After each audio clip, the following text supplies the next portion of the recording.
Hello guys, good morning, and for today's update is i-share ko po, ibabahagi ko po ang isa sa mga ever favorite ko ng Aglonema variety cultivar. Ito po yung tinatawag na Sparkling Sara Aglonema, or I will call this one as Rainbow Aglonema dahil napakaraming hues or colors ang very visible at evident sa kanyang foliage or tangkay. Ayan po siya guys.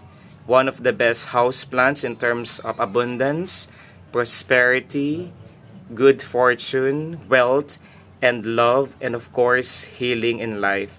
You will never ever regret having this plant in Year of the Wood Dragon 2024. So grab it now guys. You can find this online through Lazada or Shopee. Enjoy the rest of your day. God bless us all. Until next time.